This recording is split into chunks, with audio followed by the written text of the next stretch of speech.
Okay, here's how you make a cheese sauce, also known as a Mornay sauce. And what we start with is something called a roux.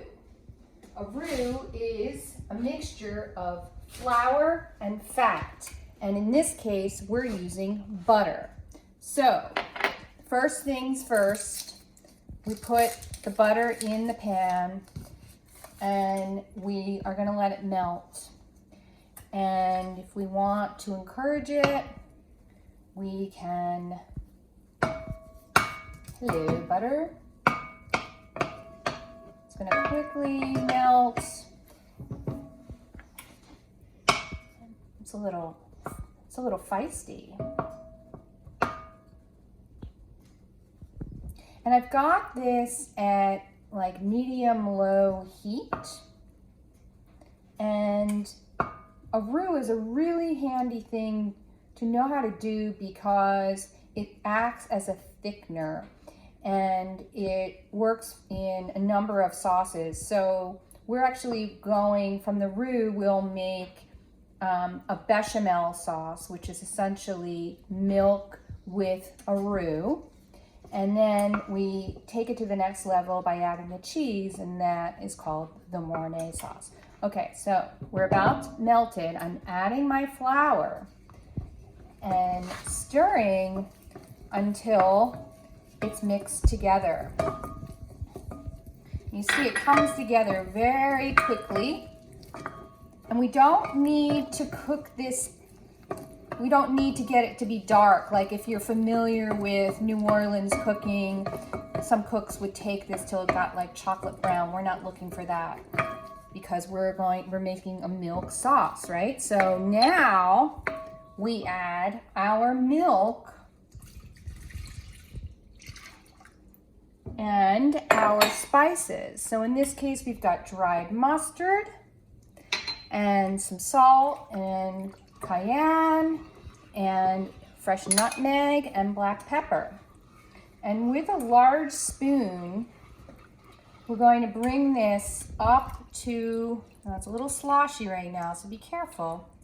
I'm stirring around the edges to make sure that the roux becomes incorporated with the milk. This is our thickener after all. And what we're going to do is bring this up. We're going to get it hot enough so it starts thickening. And we have to do that before we add the cheese. Because if the milk isn't hot enough and hasn't reduced enough, we'll end up with a really clumpy cheese sauce. And I've been there. I know what that's like. That's no fun, especially if you're making something like a mac and cheese and you want it to be smooth and luscious. So, don't worry so much if the spices at first are not dissolving. You know, we still have to wait until this mixture warms up. Now, this process could take up to 10 minutes, which we're not going to show the whole steps in this video. It would just be too long. But what we're looking for, you'll start to see the milk go from this sloshiness into something that's like you've ever made, like a creme anglaise, the basis of a custard. And we're going to look for a streak on the back of our wooden spoon or whatever you have, something that really makes an imprint on the back of the spoon. For now, and we don't add the cheese until we get to that point. Got it?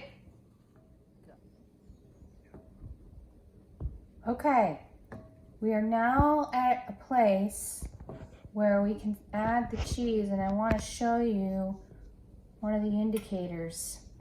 So that streak, it's prominent against the back of my spoon. That's a really good indicator.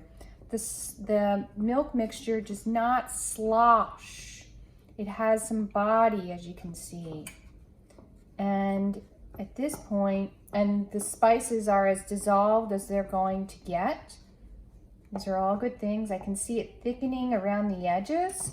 So I'm gonna switch to a whisk. If you have one, great time to use it. And add my cheese.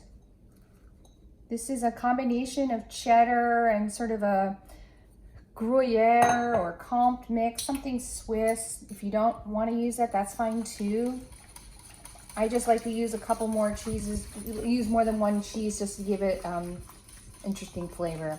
And I am whisking the cheese into the sauce until I see that it is smooth. You may find that you get some cheese stuck in your whisk. Tap it out and go back to stirring. Something fell onto the burner, which is probably why you hear that little bit of crackle. And that's what we're looking at. You can cook it a little bit, maybe a minute, and then we're going to pour it directly onto top of our prepared noodles. They're good to go. Okay, here we go.